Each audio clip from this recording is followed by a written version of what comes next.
Hello. Hello. Hello. Hi. How y'all doing? Wow. Rocco, you're back. I'm alive. He's been resurrected. Not dead yet. No. Not dead. I got better. Good. We told everyone you would, so thanks for not making us liars. Yeah, Oh. we really do appreciate that. Every time something comes at you in life, whether it's a bat or a calamity, you come back stronger and better. So I'm ready. Yeah. Ready for version 3. Listen, Yeah. who needs a spine? Yeah. It does suck that you were left Ready. with the ability to always strikes last. So. Mm. Yeah. Exactly. Yeah. You're becoming one of the episode structure. Mhm. Mhm, mhm. I have become death. Oh, destroyer of the spinal columns. I missed you guys. Same here. Missed y'all. Yeah, we all And did missed at you too, least. dear listener and viewer. 100 I know. minutes since we've spoken. Mhm. So many Indeed. minutes. Felt like a century. And since we've spoken, there's been a bunch of things going on, huh? I don't know. Chaos yeah. doors, chaos doors, chaos doors, chaos doors. Yeah. My predictions, guys, are coming so correct. Remember I talked about this months and months and months ago? I called it. Mhm. I called it so Yep. hard. Yep. We'll see. Are we like 100% positive that's what it is? I am LVO, not. they had Like the spoiler. 99.9. Well, there was the- a video at LVO that had the picture of the spooky dwarf. Yeah. Mhm. Okay. Big hats. I mean, if you're a boomer like me, and Mhm. you played old Mhm. world, all the big Yep. hats jokes have always been chaos dwarves. Yeah. That's Yep, true. yep. Bigger hats than the elves even because they had to make up That- for the shortness. That picture on the roadmap, which is like the weird wing, Mm-hmm. is clearly like it's either feck, which they haven't said shit about, Oh, it's actually Or- feck. It's actually feck. I pulled it up. or it's the wing Taurus. from the Taurus. Nope, Oh, God. I actually Yeah. know. I follow that illustrator, Mhm. and it is actually feck. Okay. The wing, the rune, however, is the one. I That's wonder, dwarf. do you guys remember that one? Yeah, that's dwarfy. Yeah. And let's Um, not forget the fact that like scattered throughout all the rulebooks, including the one for this newest edition, they started putting all like the evil dwarf holds like on Yeah. the map. Like here's a Mhm. city of evil dwarfs. No one knows what to Mhm. do about that. Right over there.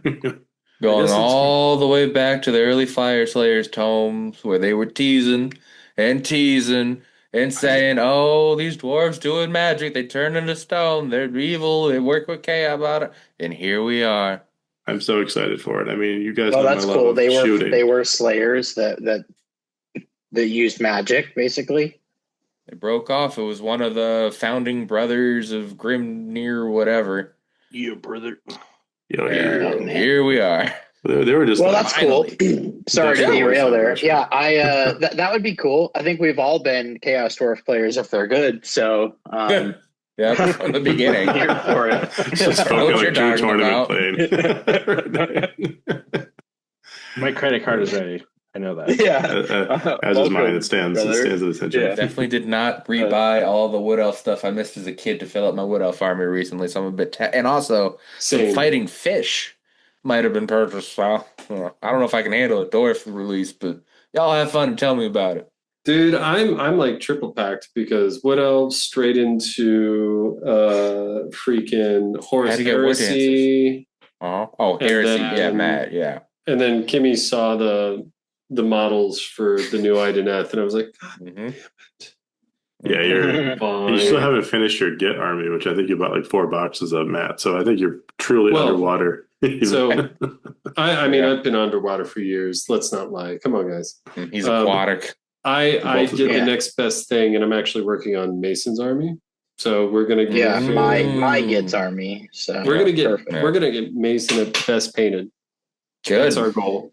Just Mason gets Do it best for the painted, club. best army, best all, Do it for the pod.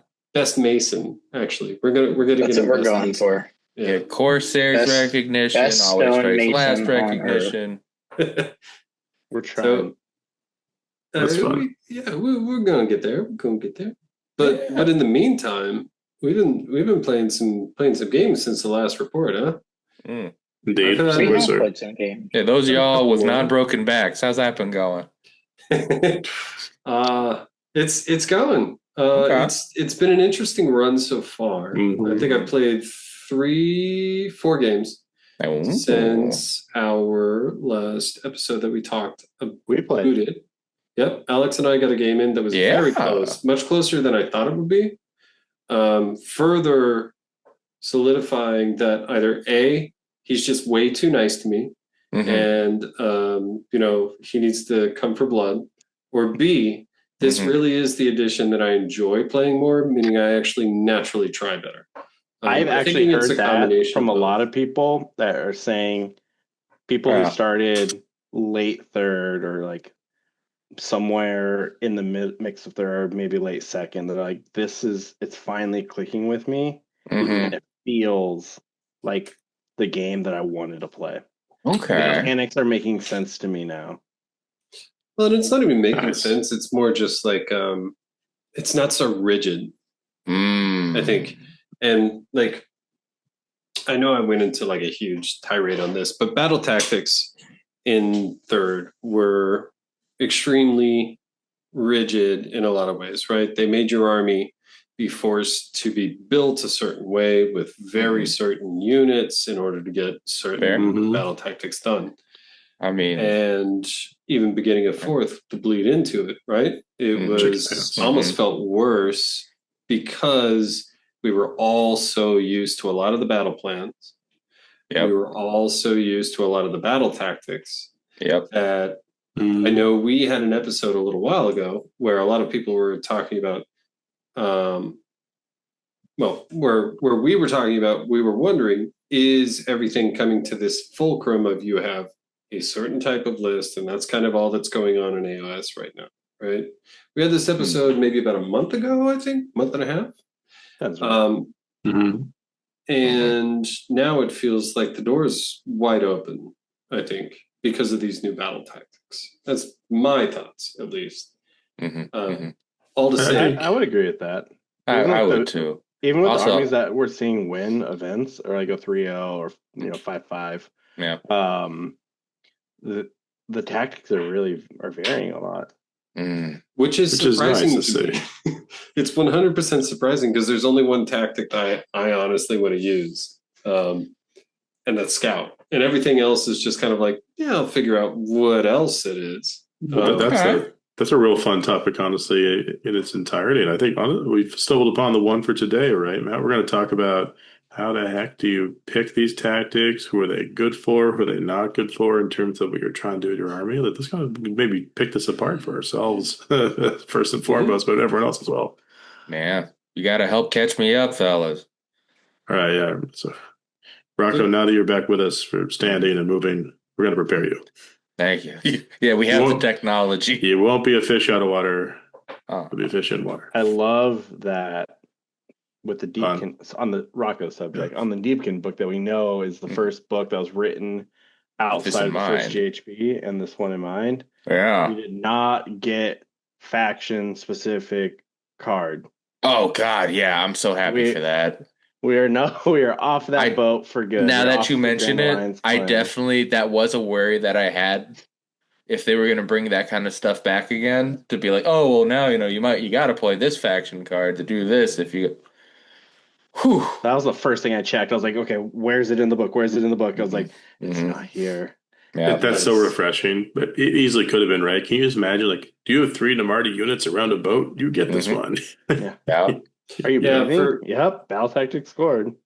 For those of you who may just be starting, any listeners, so it used to be there were individual battle tactics that were attainable by armies. Each one of the armies had this like Zinch, I think, probably had the most bull.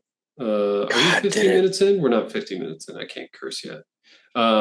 It was fucking glorious, Matt. Thank you, Rocco. I can always curse. It's part of my rider and my contract.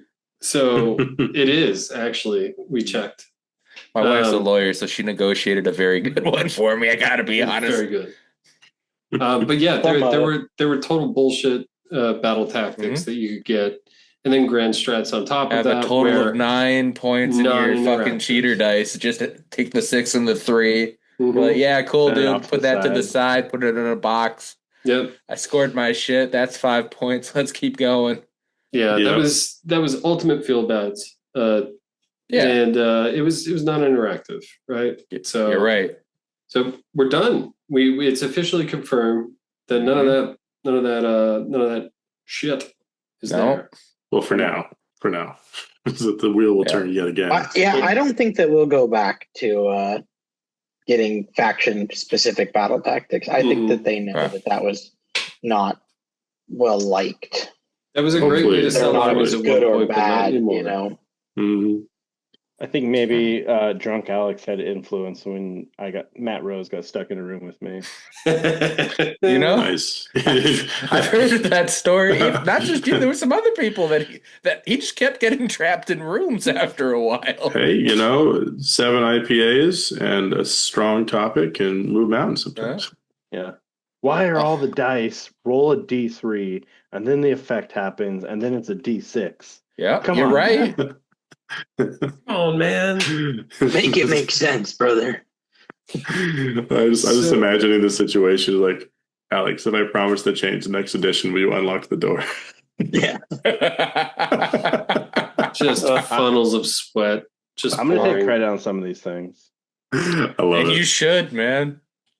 Okay, so Matt, I'm gonna get us back on track and throw you the ball first here. You said that you wouldn't pick the scouting force, if I was hearing you correctly, is like your auto take. Yeah, scouting. Start with that one. Why? Start with my scouting favorite force? because I love movement-based armies. I love fast armies. Does movement win games, Matt? What are you talking about? Sometimes it loses you games if you fail to do it. So what is it? Just so the people who are listening out there and their commutes can follow along. Let's read the Scouting Force thing and then kind of get into what you love all about it, man. Alex, you got this in front of you, right? I got this one. I'm going to prove. Funny joke amongst the Corsairs is none of us can read, but I'm going to read this one. Nice. Dude, I believe in you. I have reading he can't read. We got prove everyone wrong. Prove everyone wrong. So scouting forces, the first there's a caveat that says at the start of the battle, every friendly non-hero infantry and non-hero cavalry unit wholly within friendly territory becomes a scout unit. You cannot complete these battle tactics with scout units that are in combat. Replacement units that replace scout units are also scout units. That is also huge. Which I'm not sure if a scout unit dies and is outside of your territory and it comes back, is it a scout? I think it is. Oh, you mean if it started the game outside your territory? No. So if the scout dies outside of your territory, it's still a scout, right? Yeah. Because they get the designation because at the start of the battle, every friendly non-hero, right? Cool. Those are chosen. Then if they come back, bloop-a-doop. Numero uno for the tactic is you complete this battle tactic at the end of your turn if there are 3 or more friendly scout units wholly outside friendly territory. There we go. This is very easy with a lot of armies. Yep. Armies like Soulblight, very easy. Oh my god. Have spam. Some skeletons, some zombies starting skeletons. there. Certain builds. Your Black Knights, your Blood Knights. Maybe. Yeah. Honestly, I think that this one can be harder than people think. Because if you don't have teleport or deep strike or an area to do that, and you're not on like a Dawn of War style objective, you actually need to go pretty far to get guys wholly outside your territory and not be in combat. And most of the time to do that, you need to be like very close to where the opponent is on like an 18-inch no man's land type map. You have to go like within 9 inches of them to be wholly outside your territory, and then they risk the countercharge. Yeah. Right. I recently messed this up because I charged with something else onto the side, tried to pin it, and he was able to pile like exactly 2.8 inches forward and tag my unit and pull it into combat because I was as far away as I could, but I had to try to stop a countercharge. So on 5 of the 12 missions, now. Go ahead, Alex. Wait till I interrupt you. Yeah. And I would say at least 2 of those missions are going to be in almost every GT pack. Right. Fair point on that. And also, I want to say that, yeah, you got to have units outside of combat to score them. And someone can frustrate it with a kind of cheeky move like Mason you described, or maybe being too close for countercharge. But I'll say, as maybe a devil's advocate to that, if you have enough units, eventually they're out of combat. And if you're planning for a couple turns to be in position to score that one, it's just peachy because they can't really like stop you from getting your 5 points as long as you're eventually out of combat or floating around somewhere. You'll just hit it. With those things. It might be like a turn 2 or round 3. 3. Yeah, but that's fine. Yeah. Like this whole tactic is geared towards 3 to 5, not 1 to 3. This is going to prove my point. On the subject of Marty walking in, I am not happy that beasts are not included on this card. Same, man. Hound units like Marty down there would be perfect at scoring this tactic. If that's probably why they aren't included, right? Mm-hmm. So if this could work for my Wilder Fiends, I would be like the happiest man. Well, and I feel like it's very balanced in the challenge because you are putting things you potentially don't want to sacrifice out there, right? Depending on your list build. Yeah. But it is very forgiving to people like me who like to build lists that are target priority confusing, where each unit that I should have like a fairly equal threat, and then they can support each other to become like a pseudo hammer, right? And so when that's applied to, because we haven't gone through all of these battle tactics yet, so we should probably go through them, but when that's applied to these battle tactics in general, it means that like there is no like instant knockout for me in the game if I sacrifice one of those units to give the rest the ability to go and get that tactics done. It's also especially good recursion, right? We talked about like if you have units that come back at half strength somewhere, generally deeper in enemy territory than they ever started, skeletons, dark oath, whatever, they're really set up well. Even Stormcast. Do even more of it, like with the second and the third, because for those out there who aren't in front of the cards, right? The second one, if you manage to make it through the first qualification, is having 3 or more objectives or terrain features you control in any combination being contested, not even controlled, by friendly scout units just within enemy territory. And that's not wholly within, it's just within. So it's a little easier just to tag some chunky thing, which is corner touching it, and make sure that there's a fight going on with the other thing and they can't interfere with your small unit of recurred whatever, which was managing to like, get you to 3 on a couple of spots. All of a sudden you're 2/3 of your way through your tactic. And if you get that far, granted map dependent, Courageous Adventures, the third one for domination, is basically just completing it if at the end of your turn, a friendly scout unit that was not set up this turn is contesting a terrain feature that you control that's within enemy territory. There's more than 6 inches from friendly territory. So like map dependent, but there's plenty of times late game where some random feature is there and they can't babysit it and you just get it. Yeah. Skaven can just score this themselves. They can put up an hole in their opponent's train area and then just boop. Totally foolproof with that. Just chill, the old take their land. Tactics, And I feel like a lot of armies have like decent ways of attaining these. I think the first tactic on this one is the hardest one. Yes. Once you get past 100%. That. So there is another weird situation with the last one for some of the missions that you run into where it can actually be quite limiting if you cannot generate terrain on your own, what targets you can get. So I think the first one is a bit tricky for some maps, but there are a few where the prerequisite for the terrain or objective in the opponent's territory is like there is one piece that can be satisfied. And I've gone into and it'll be if the tournament organizer can even furnish the full board properly when you go out to some of these events. Very real. They damn well better. Spoken as a TO. Yeah, but some people still think it's fantasy where it's just 2 hills and a tree and say go. It's an open field. Shoot each other. True story, but hypothetically, right? Like when I think about who this one is good for, I mean, obviously you got to have a bunch of units. Maybe you can come back if they get killed. If you're doing no scouts, this one is easily counterable. But Like there's so many close games where at the end it's like 2 or 3 units jockeying for position, like trying to like straddle the board like you're playing Twister to try to get things done. Yeah. And that's the time they can't babysit that piece of terrain. That's the time that like your recurring Ratmen pop in or whatever, or like your skeletons or your Dark Oath or whatever. And then they redeploy onto the thing and you get 5 points and that wins you the game. Yeah. And that I think was what's fun about it for me, because if you want to come from behind, you can be not just scoring them down after you've already tabled your opponent kind of army. I think this one's really good. If you can have enough units on the board. Maybe to Matt's point, the style where it's not obvious threats and it's a lot of bodies. Yeah, it rewards the Dark Oath build that you actually have, right?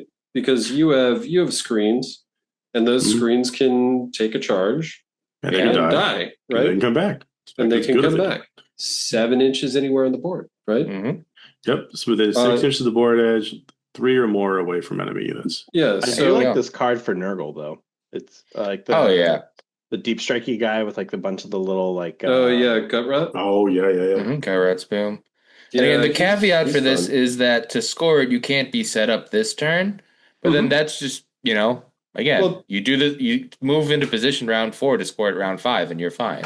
Exactly. And this is where it becomes interesting for me because it pairs into another battle tactic that I like as well. But I want to finish talking about this one. Does anybody have any more like input on that one? Like I know as somebody who loves fucking playing cavalry and fast stuff, this immediately goes to me.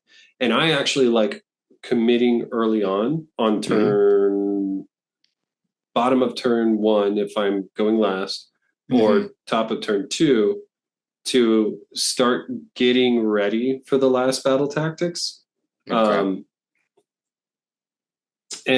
then combining it with something that's like kill it, or knowing that I'm probably going to get doubled, or you can see where I'm going with this because I use the same tactic with our game, Alex. But like, I don't know, anything else on that one? Like, what do you guys think? I think if you're going to go scouting force and you're playing like a fast cavalry unit, I would be looking to go higher drops and play more MSU than elite. Yeah. If you're an army that only has 3 scouts in your army, it is so easy to punish you for making that decision. So have as many scouts as possible. Also, just note that we did speak it accurately, but just worth mentioning that what that means, I'm pretty sure, is that anything you put in reserve isn't getting scouts. Yep, correct. That's right. It has to start at least on the table. So on-board teleporting is pretty good. So like split your Vargeist up, take 4 units of them, bingo, bango, right? Use scouting force.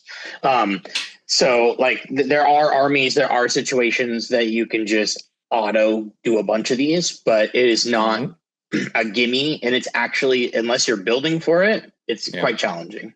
Yeah, that's a really good point. I've seen a handful of like dock armies point like 300 points, and they have like 4 or 5 scout units. Yeah, now just Keenerai, right? Just dropping everywhere. 80-point Keenerai. Yeah, they start them on the table, and they're just like whoop. Yep, and the Shadow Stalkers are pretty dope. Also, Shadow Stalkers. Oh yeah, Shadow Stalkers are amazing. But like the great thing with like Daughters of Cain, you can make as much as you can almost choose anything, and well, depending on the list, right? It's always dependent on the list, but like almost anything in your army could be like scouted. So like there's just endless potential. Like if you want to run horses, the dudes on just the horses, a bunch of horses, the Doomfire Warlocks. All Took those me a second to remember the name. Doomfire Warlocks that were given to us in every box. Oh god, there's so many. I have so many Doomfire Warlocks. Just have me Dark Riders for cities.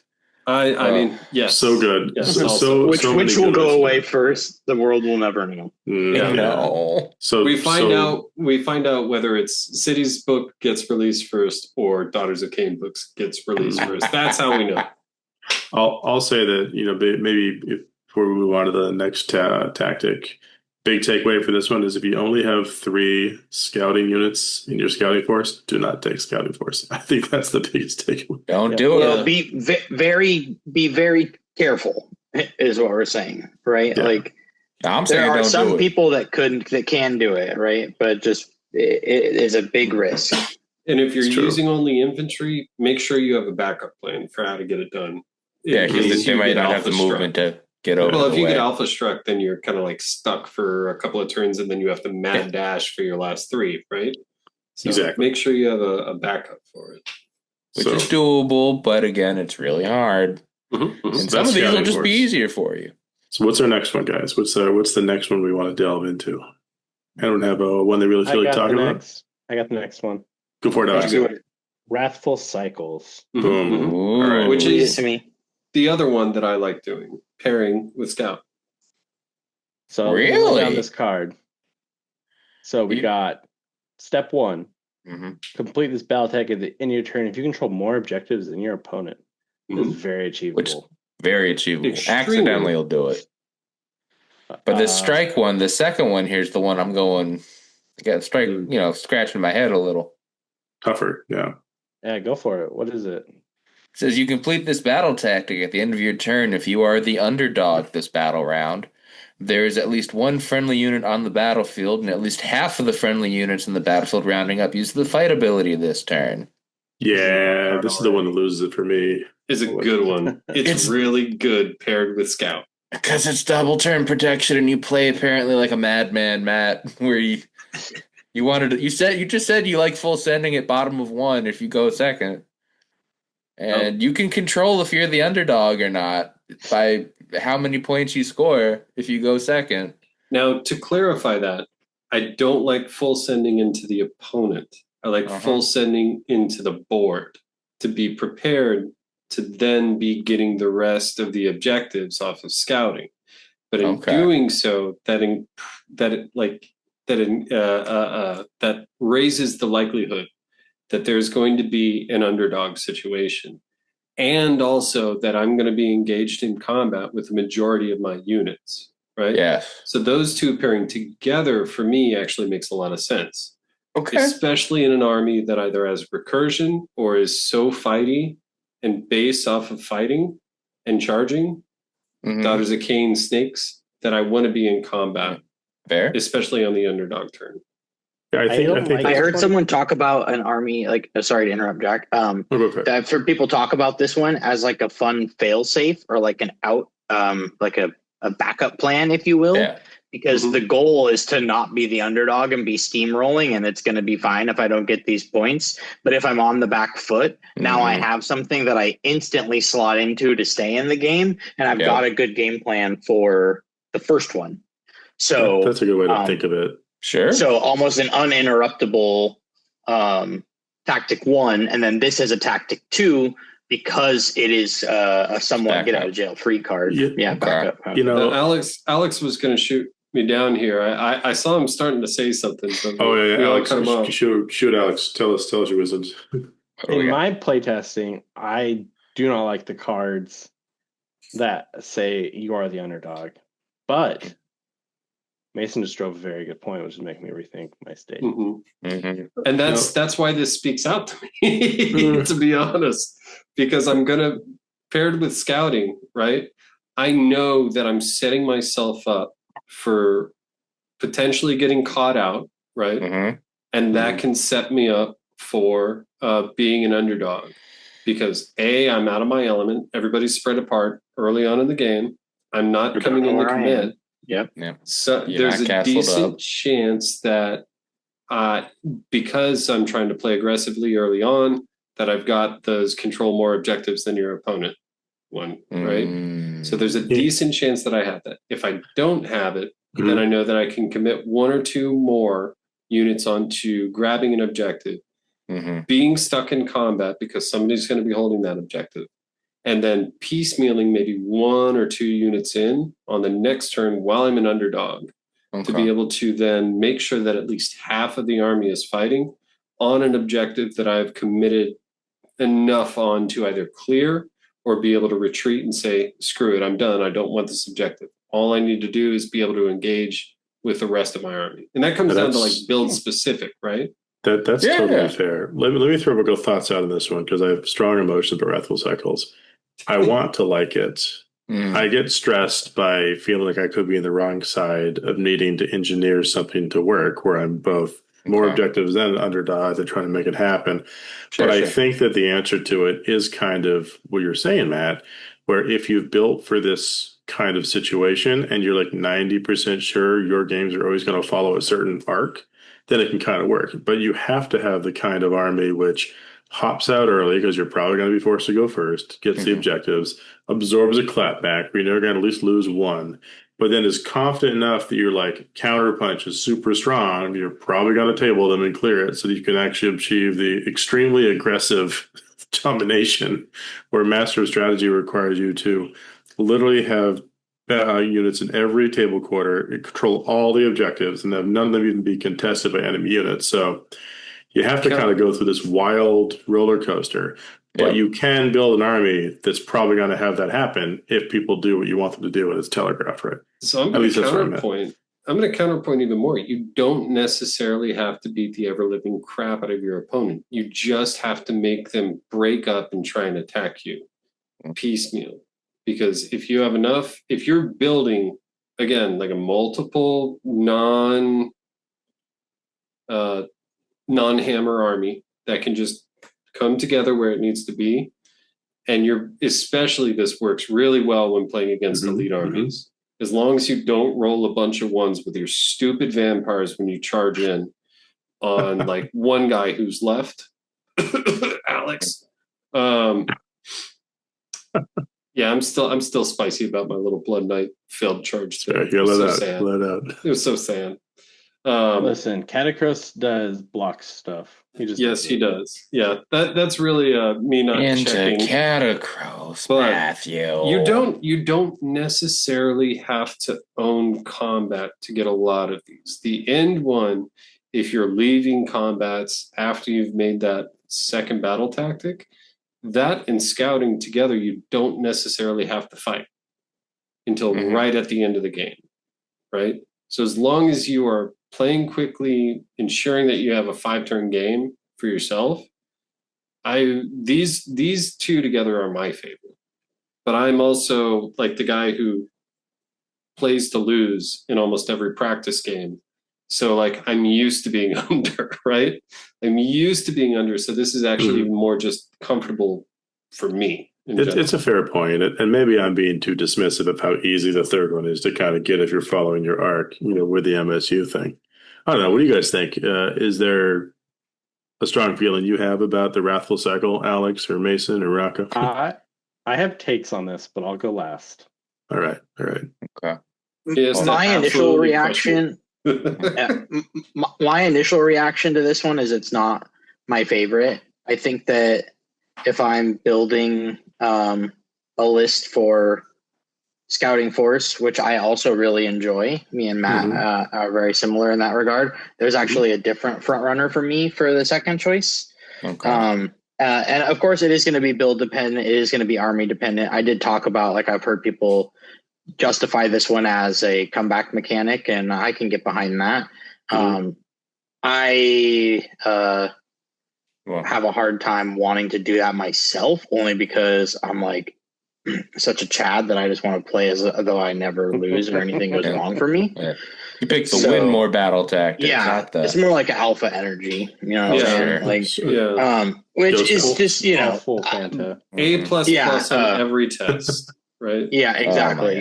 But for normies or whatever, like, I think that it's actually not a bad one. But I do think that the best justification behind it is that it's a decent comeback mechanic.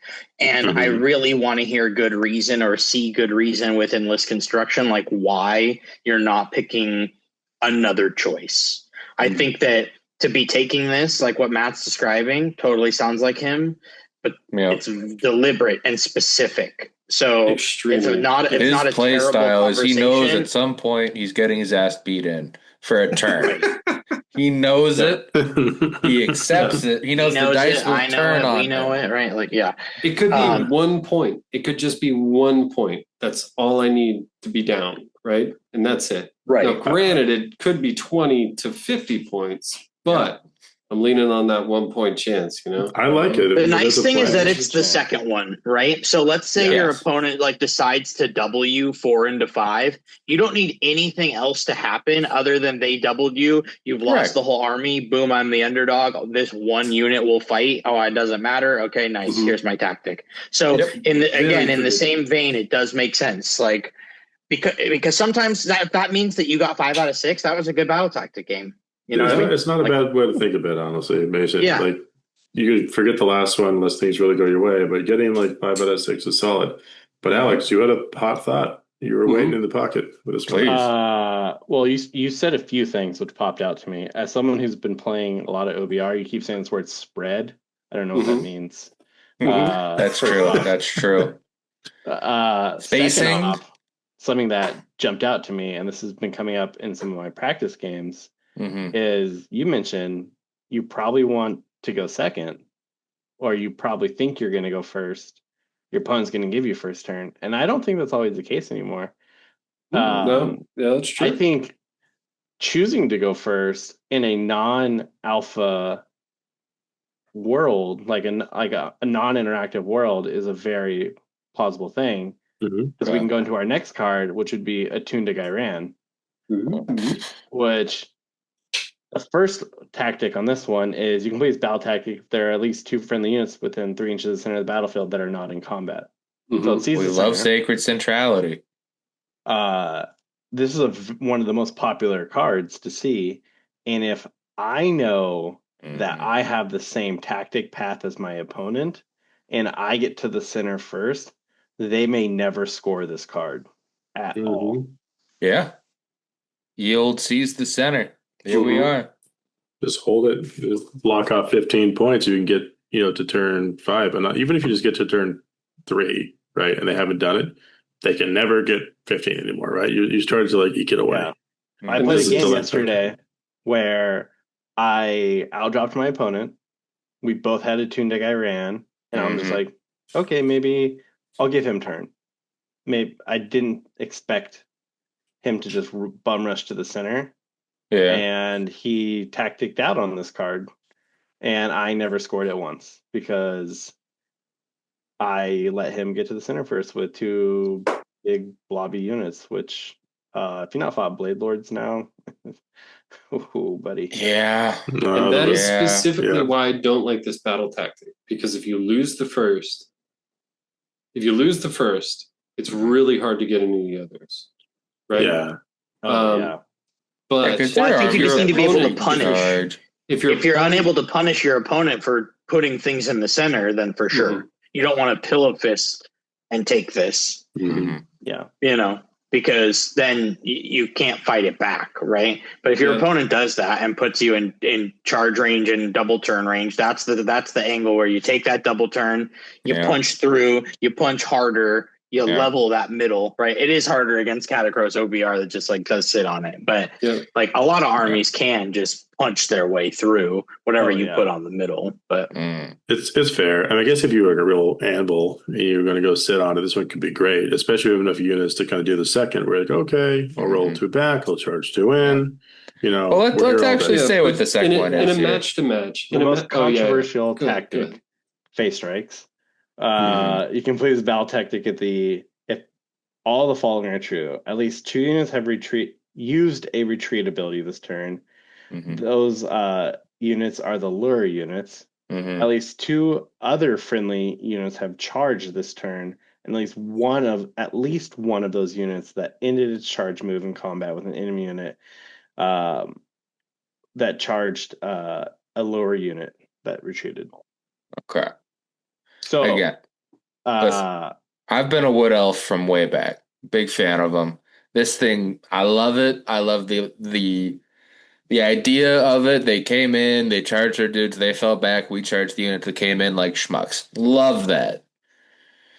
And there are armies that are built for this. Well, it's not necessarily like that anymore with how the abilities are worded. Okay. So, all right. Hit me with you've been learning to read. Hit me with it. You can just declare retreat and not move. You take immortals. But you don't have to move. You can just stay in combat. Which I really hope that gets fact soon because that's pretty dumb. So too. Yeah. That would feel bad. But yes. The thing I remember you put this in the group. You said that in the group chat, Alex, and I'm like, oh shit. And then the second one, charge. If you just have one unit make a charge against that unit, you can just have a random wizard in the background just declare a charge and it's successful. Mm-hmm.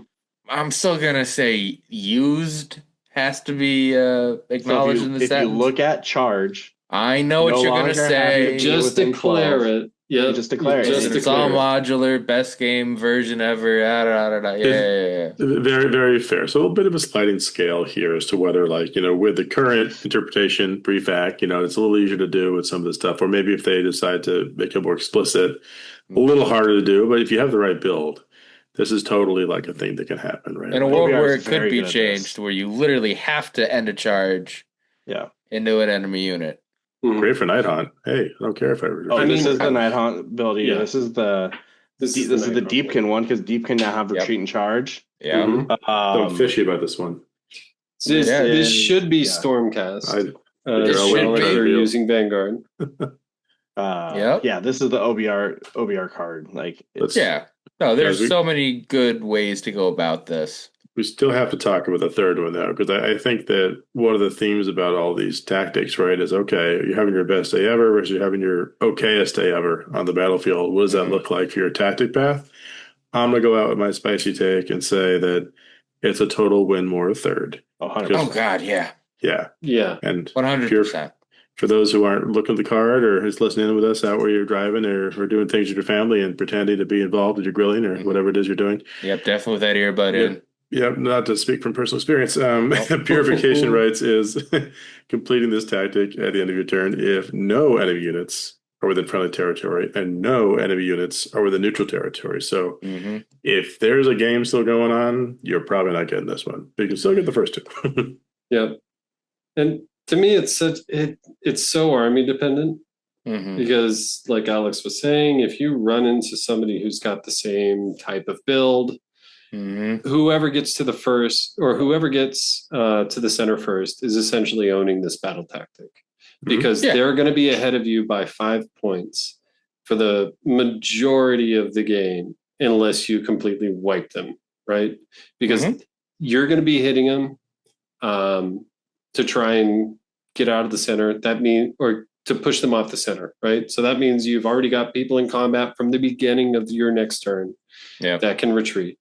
And I'm betting that if you're playing to do this and you're going up against somebody with the same one, you would have 2 units just right outside of charge range, ready to charge in next turn. So, like, for me, that is exactly why I looked at this and I was like, this would be cool, but A, it doesn't fit my play style, and B, this is the moment I run into somebody else with this same, like, with just a camp list that does it better than me, I'm gonna be down 15 points on the game, just hands down. I mean, God forbid you run into someone with this and scouting force, and they just need that third unit there because they jump the middle on the center of the board. Yeah, and they're off to the races because you didn't land a counter charge and 30-point closeout right there by accident. There's a process for that. So that's what I do with my Git mod, that exact combo there, Rocco. And I have a bunch of split fast cav, and I just sprint out 2 units in the center, stuff on the outside, just go max points up. Then I'm right in the fray to retreat 2, charge 2 next turn. Because they're going to be on top of you. And then I brought the fight to you. So turn 3, I'm going to try to keep stuff so you can't teleport in the backfield and have kept you where you are. I've got it all scored by turn 3. Now I just run. We love an alpha pit army here. Real fun. We've got, speaking of alphas, the next tactic, maybe I'll take. The tactic is called Alpha Energy. It's mislabeled multiple times throughout all the decks and cards you'll see as Restless Energy, but don't be fooled. This is Alpha Energy. Shit. So I think you guys can see where this one's going, but let's just read through these: the Affray, the Strike, and the Domination. So Affray, you complete this battle tactic at the end of your turn if you control an objective that's controlled by your opponent at the start of your turn, which you can do by taking one of the objectives in their backfield, if none other. Nope. 2, invasive species, which you get at the end of your turn. If you control every objective within enemy territory, if there are no objectives in enemy territory, you complete this battle tactic at the end of your turn. If you control every objective that was controlled by your opponent at the end of the start of your turn. Again, doable if you take the objectives in their territory where their men are, or things, depending on what the army Or is. stuff. Exactly, or stuff. And third, all routes entwined. You complete this battle tactic at the end of your turn if you control every objective of the battlefield. Also really good if you've tabled your opponent. So alpha energy all the way. Just push it forward, clean them up, sit in the circles. Boom, boom, and doom, doom. Boom, boom, and doom, doom. This is definitely a win more. This is a battle tactic. Deathmaster card right here. Yeah. You just kill everything and take everything. What are they going to do? Yeah. Nothing. Very true. You know, with my Deathmasters, I actually take the one that says start with Seize the Center, the one we were just speaking about. Yeah. And then one we haven't spoken about yet that says starts with kill a hero. Yep. See, this is the one. This is what I want to hear about, because that one has popped up for me, and I love the idea of it. I'm just not very good at killing things. So, but let's just stick on restless energy here for a minute. Inadvertent pacifist. Jar Jar Binks of proper pacifism. I think this is the worst card. We think restless energy, just like the alpha mentality idea, is the worst. I'm shocked. I'm appalled. So I feel like this to me screams something like, and I wish they actually had the ability to do it, but this screams like old Gargants that were overpowering, or like old Beast Claw Raiders lists, right? To me, Matt, are you suggesting that I take Kraken Eaters and kick objectives around the map and keep them all together? Good sir. And then we just stand on them all so they can't get scored. I would always suggest such a thing. Like, to me, that's what this screams. Because that's a good day for me. Yeah, I mean, why not? We got to give Alex his day though, because Alex, you came up with a spicy. You hate this one. You think it's the worst. I just don't like it. The only army I could think of that this card would be good for is something like Pig Spam Iron Jaws. Oh yeah, I could see that. Kragnos, Centric. Well, his pigs are like control 10. Like, I'm just gonna yeet them into my opponent, do momentum, and then just play a shit ton of pigs with Kragnos. And it's just control the objectives. It's not that you had to actually kill everybody. No. Double checking. If you have chonky things, I guess it would just do it. And especially in the missions where there's only one objective, enemy territory or something, or two. Well, the hard thing too is like you need to have speed in order to get this in anything not a third turn, right? Yeah. Because you got to get there. You got to get around all the stuff, and again, I'm with you, Alex. I'm with you. I'm thinking about it. I think Soulblight would like something like Vargeist just teleporting around. Yeah. It doesn't say anything about setups either. So the weird thing with Vargeist is that even though they can teleport, like they still bounce off 50-50, right? Otherwise, you have to dedicate an all-out attack to really ensure something. And it seems now like at least in my experience, I don't even know if I want to double up packs of Vargeist anymore, which used to be fun, but very much kind of bounces off unless I manage to get some stupid thing together to make them work. I think that means I'm relying on the speed of the rest of the army. I think this one can work if you have either like the full send summoner kind of list, like whatever we're talking about, like Kragnos and the pigs and stuff like that, and you're going to be up there and taking it, or you have some tricksy way to kind of get the sequence accomplished anyway by getting in when like fast off, like the Vargas you're talking about, or maybe like some like a conqueror mechanic. Like I took this in one of my 2 whole games so far in the new BHP with Soggy Abraxia. It was pretty good because I can do what she does and pretty much always claim an objective by running off as a solo kind of like objective duelist, and this does that. Pretty pretty fun. Yeah, so actually, I don't hate this one with Slaves to Darkness, especially if you're gonna like defile objectives or whatever. Like, makes your opponent not want to just go like cap them with small shit. Mm-hmm. So they either like full commit onto something and you know where to go, or they leave it alone, which is like a positive for you. And as you push in and they have to move their stuff around, you can like take the home objective, just always be threatening from the back end. So I can see it. I do kind of agree with Alex a little bit, though. Like, I think that this is one of the least appealing to me, if only because I haven't seen many armies that this is better than another option, even for like a full send army. Like, my goal is to table you. Yeah. I think that I've seen like better combos. Right. But one thing that's been super cool, and I'm sure if people have been listening for this long, they like us and subscribe to us and hit like and leave comments and stuff. Oh, sure. But, they buy our merch. They're the shorts about the win. Yeah. But that's not the one point. Thing that's really cool is we are all diverse players, and I've talked about like most, I think we have one left to talk about. And there's a lot of play with all of them. Either way, I can't count, Rocco. Alex can't read, you can't count. What's going on with the Corsairs these days? Yeah, illiteracy really is the main topic of conversation, but we can't start a meeting, so oh no.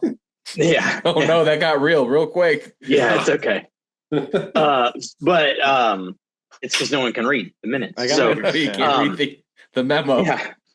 Email goes out. It's just... but it's just cool. Like, I think all of them have play, which is really nice. Yeah. The fact that you do get to pick to them means that you are building to a deliberate thing, and that's really cool. So. I feel like there's probably a combination that will present itself of these two, of this battle tactic and another later on, that may be more interesting. This one getting popular if we move more towards like elite armies. Mm-hmm. Like if something like I'm going to RTT this weekend, I have 20 models on my list. Sure. Like if something 10 of them are like, more tech, I hear. If something like small elite armies become popular, and like, okay, you have teleporting Nihon or teleporting Soulblight, or you're zipping units around with the multi-teleport now in the new Deepkin book. Like, I ain't catching you if I'm being honest with myself. So good luck, bud. Have fun. Do your thing. Yeah, and eventually you could outbody someone on an objective, even if they're super defensive. But at that point, you've already scored 2 of them, so it doesn't matter. Yeah. I hear you. But then you're winning because they're committing, multi-100 point units for your tiny chaff. Yeah. At the end of the day, that's just what ends up happening. Yeah. Then they're out of position. Let's walk us into the next one. What's one of the last 2? Right. Do we do Master the Paths? No. Nope. Okay, Master the Paths. So the first one, cut off the head. Completes battle tech at the end of your turn if an enemy hero has been destroyed this battle. Yep. This is big because it doesn't matter if I killed it in your turn or my turn. Yep. Doesn't matter if I killed it 2 turns ago. Yeah, it doesn't matter. And then second one is Seize the Paths. Completes battle tech at the end of your turn if there are more friendly units in neutral territory than enemy units. If there are no neutral territory in your battle plan you're playing, completes battle tech at the end of your turn if there are no enemy units wholly within friendly territory. This is doable. This is very doable. Especially if you go second and then get given turn or something like that, or go first the next round. Or they alpha'd you and you killed a hero, and then they're already stuck. You surround them and kill all the shit in your territory, and life is good because they're too far away for help. And then the last one, envelop and strangle. Please battle take in your turn if there are at least 3 different friendly units wholly within 9 inches of a different corner of the battlefield. At least one of those corners is wholly within friendly territory, and no more than one of those units can be set up this turn. So if you are playing 15 Deathmasters, this is easy. Yeah, I mean, who among us has not had a foot wizard go, run away? And you back them the fuck up so they don't die because you need them to teleport shit. Throw that dude in the corner in your home territory. Yeah. Who doesn't have 3 extra Death Masters to do backflips to the back corners. Or just Vargeist. Go ninja. You can have some Vargeist. Go. Right. True. Yeah. I did the math while you guys were talking about Vargeist earlier. You could play 15 units of them. It's like 1,800 points, I think. So good lord. Totally yeah. I'm actually kind of close to that on the models. There you go. Like 6. Of course you are, Matt. Never change. It's the Blood Knights that I need to rack up. I've got somebody who wants to play Oops All Blood Knights. Bugging me about Blood Knights. His name's not Mason or anything. No. You can't do things because I mentioned it. I'll mention everything, you know. That's fair. Don't put that on me. Don't put that on me. That was my excuse. There you go. It's fine. I will play it. So don't. But yeah, I mean, I do like this one quite a bit. I think that this one plays really nicely if you have a lot of units. If you're like 5 drops and you are going super wide, this one's really nice because once you can kill the hero, usually if you have a high density of units, you'll win that one no problem. And then it's just, kind of plays well, Matt, into strategy like you were saying, but you do it later instead of earlier, which is you go in and you attack and then you pounce out. Right. Yep. And so very good cities card. Yeah. It's quite strong, especially if you have the ability to snipe a hero, either like with shooting if somebody leaves it with open. 3 great cannons.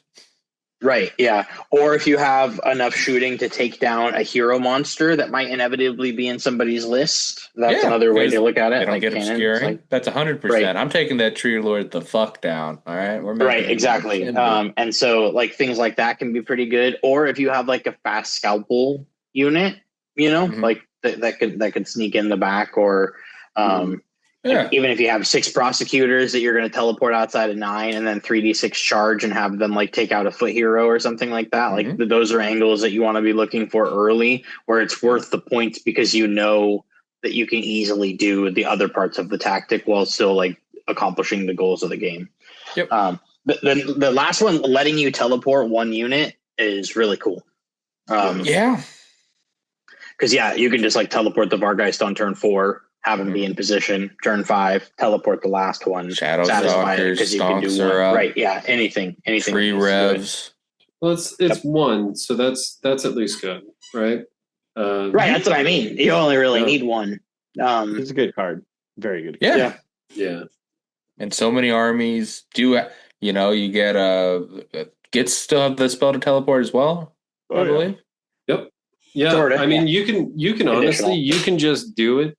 If you have, and this little guy is genius. Let me sell you on a couple of these battle tactics where you just want to be in corners and stuff, right? Yeah. The little spider, the web spinner shaman from the Gloom Spike Gets book can just fling himself 18 inches across the board as long as there's terrain there. Yeah. Done. He's like 100 points, I think. Something like that. He's super cheap. There you go. And even the humble Aetherwing could go and fly far enough for cheap enough in an order army for Stormcast there, and you're just... Oh, yeah. Yeah, I do like this one. It has been challenging in some positions, though. Like you still need 3 units. Game. Yeah, I did a test game into like a 2-drop list. It was OBR 2-drop, and he took 2 small heroes that I just could never get to, right? Yep. And so it definitely made it obnoxious. And I'm sure if you run into a Gargant player where they're all, I think you're fine. I think most armies are passing a DPS check on a Gargant by turn 2. You only need to kill 1. Yeah. No, fair enough. Yeah. I think a Gargant is actually an ideal matchup with this. The tough ones are going to be the really minimal amount of totally obscured heroes that should never do anything other than buff from the back. Okay. Because your opponent's going to have screens for days. You're never going to be able to shoot. You're never going to be able to teleport back here. Like shit has to go terribly south for them for you to get to their heroes. Like that Lumineth Blade Lord list. Where they're just bodyguarding the fucker. Yeah. Yeah, it makes sense. Yeah. Or any what's this last tactic? Shrug off. Last tactic, intercept and recover. So very simple card. So it starts at the start of the battle. Your opponent must pick 3 of their units on the battlefield to be carrying treasure. They cannot pick faction features or manifestations, which got me thinking maybe later on we're going to see armies that can start with manifestations on the table with how this is worded. Interesting. A unit can only carry one treasure. If your opponent has fewer than 3 units on the battlefield, you automatically complete a number of these tactics with the domination one. So the last one being the first one, striking. And then the caveat to this one, if you went second in the previous battle round, so if you double, your opponent can burn one of the treasures. And so essentially this is start the battle, your opponent picks 3 of their units to be marked for death. You mark 3 things, your opponent marks 3 things for death or protection. And you now have a mini game of trying to kill those 3 things. Yep. I like this tactic card a lot. I find it very good. I want to kick my opponent's teeth in regardless. So I'm like, whatever. My goal is to table you. Yeah. And this is definitely one of those things. Yeah. A lot of times we see this. I see my opponents, like, for instance, if my opponent has this, I'm always going to pick Catacross as one of my things if I'm playing my OBR. Because I know if Catacross dies, I'm probably losing. So pick 3 units that are either have cheeky teleports that can zip and doodah around, or units that if they die, the game's over. Yeah. Which, for me, this is actually an interesting one. One of my last games actually had this battle tactic, and I was actually testing out my Stormcast list, which is much different than what I've been playing. So it was actually fairly easy to kind of deny as long as I had the movement. He was playing slower Soulblight list. But like, this one feels like it's almost giving too much to your opponent unless you're running like the old school Slaves to Darkness, all Varangard, right? Yeah. Like, you got to be able to crush whatever it is and then crush behind it. It's definitely a killing army tactic. Yeah. Interesting things you can do. You can give 2 of them to Marathi. Yes. Because they're 2 units. Yeah. But the moment she pops. Yeah. But also, the moment she pops, if it's later in the game, say, for instance, if they score this on turn 5, they can't score both of them because you can only score one the phases per turn. Yeah. And then if they double you, they can't score tactic. So, like, if they double you into 4, I think Marathi dies on 4, they can only score potentially one of these. That's an interesting way to kind of like cut it out. That would be interesting. Yeah, I'm looking at the timing of it. Yeah, really sync with Marathi early game, but you could deny points. For me, this maybe one for like a team's counter or something. Yeah, I can see that. I just don't like the ability to allow my opponent to dictate my game that much, essentially from the beginning. Yeah, but I think if you're thinking about it like that, it's already the wrong spot. It's more like, I don't give a shit what you mark because everything's dying. Yep. Yeah, that's exactly the opposite of how I like to play my list. So I think that's why this one immediately to me is like, eh. Although shooting armies, I feel like could have a lot of fun with this. The neat thing about this one is you can go, you can be low drop. You can give your opponent the first turn. They can waddle forward with ambition, and you can double turn them and roll them off the table. And then as the game goes, you're just like, ka-ching, ka-ching, ka-ching. There's like no punishment for it because they just roll in, Except, they can pull 5 points, but you're like, oh, darn, all right, I got a 72 instead of a 77 to your 11 points. Nice, great game. Yeah. So, we could debate if that's a fun play style or not, but it's not a bad look for armies that are trying to do that. You know, like I'm here to full send all day.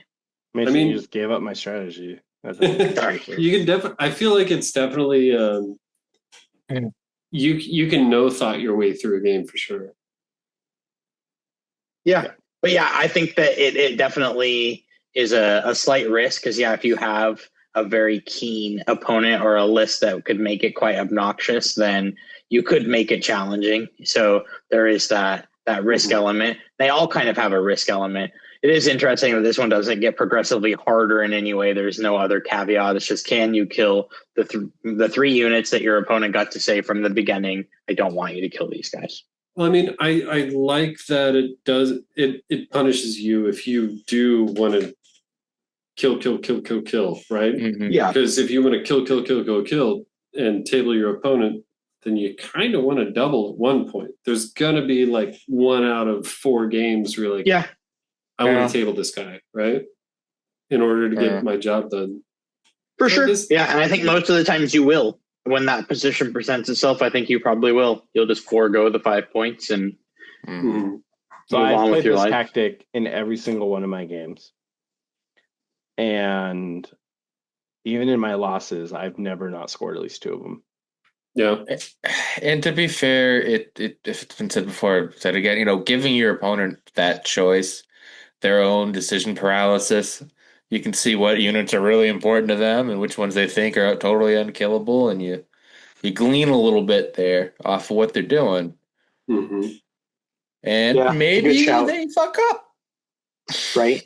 And think, oh, well, this unit's fast, and it's a bunch of wolves that die really quick because they're they want to hook them off to the side and run away. Maybe that messes up their own game because they didn't want to do that. Give them more variables, more opportunities to mess something up. Mm-hmm. Yes. Whatever we're talking.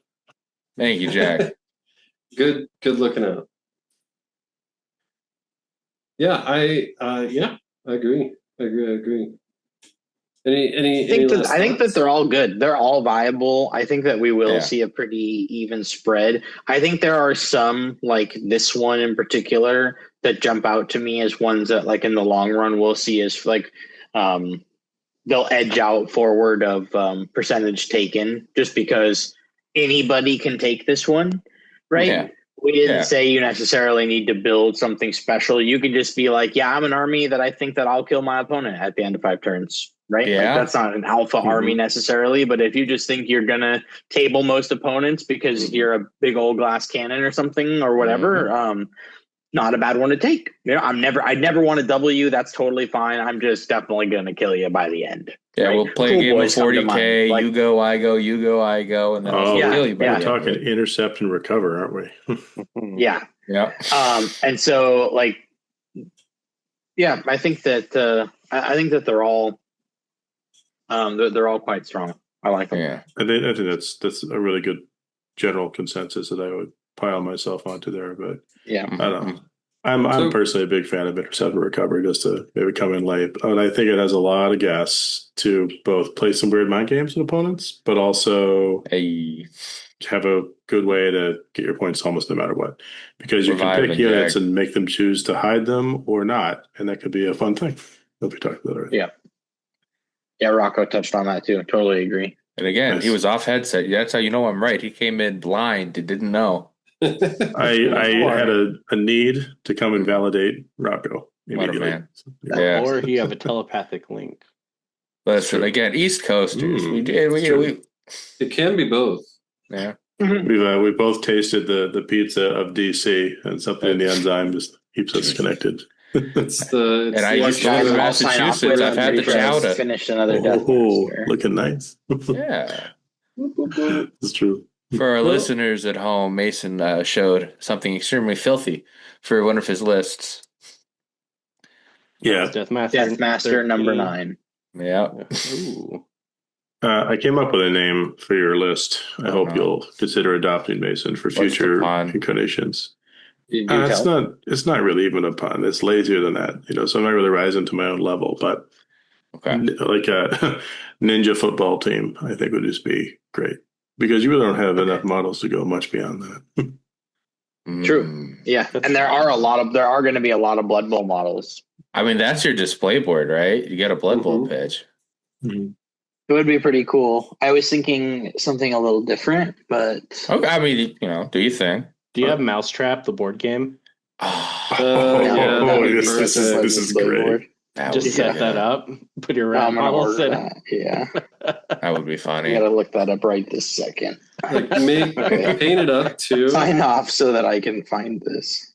This is too good. Yeah, hit it with a couple cans of primer. Get some contrast in there. I think we're at that place where it's good. Yeah, I think we are too, fellas. Any last minute notes about tactics? I got it. Oh yeah, lay it on us. Be open-minded.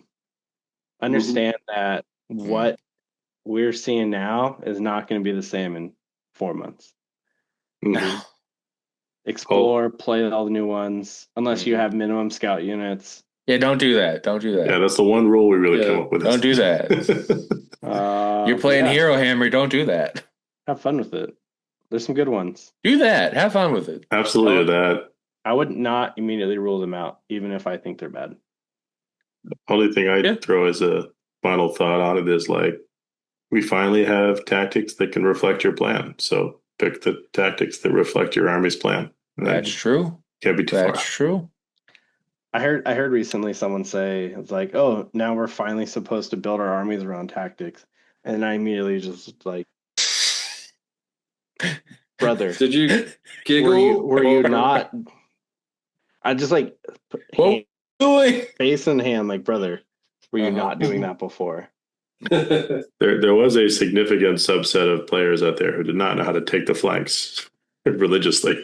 Or seize the center. Love that armies like Seraphon get punched in the gut with auto scoring 2 tactics. Mm-hmm. Just like, dude, welcome to Earth.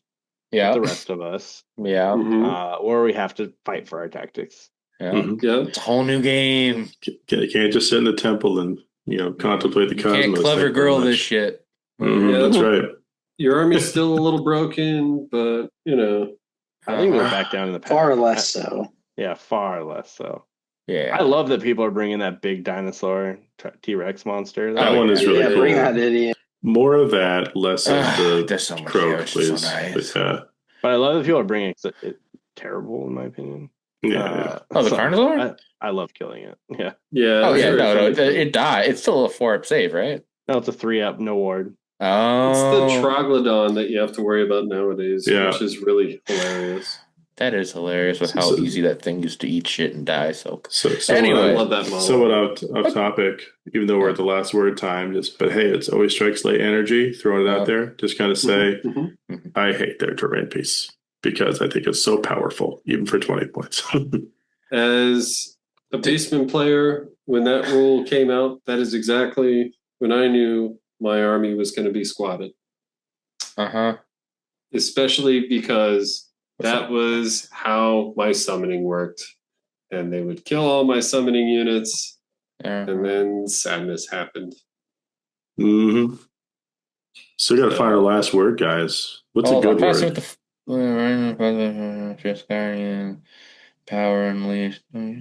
Chaos. Don't you do that with the Chaos fucking train piece? The Power Unleashed? Mine comes by it honestly. I literally have to rip up the earth, tap a ley line like it's a maple tree, and wait for random dice to generate 9 points, which could never happen if I roll a bunch of ones. And then I have to pick something within 24 inches, and I do the D3 wounds, yes. Unlike a magical star temple, which can do it every turn, if I fulfill the very high bar of having a character. Hello, everybody. It is Rocco, your boy, coming at you once again with another Always Strikes Last promo. That's right. Ring that bell. Leave a like, a subscribe. On whatever platform you're listening to us on, be it YouTube, be it Podbean, whatever you got these days, so you can keep up to date. Don't forget, we have the Patreon, if you want to, give us a thank you for all the stuff we put out. That gets you into our member-exclusive Discord. And if you want to be an even bigger supporter, we've got a merch store.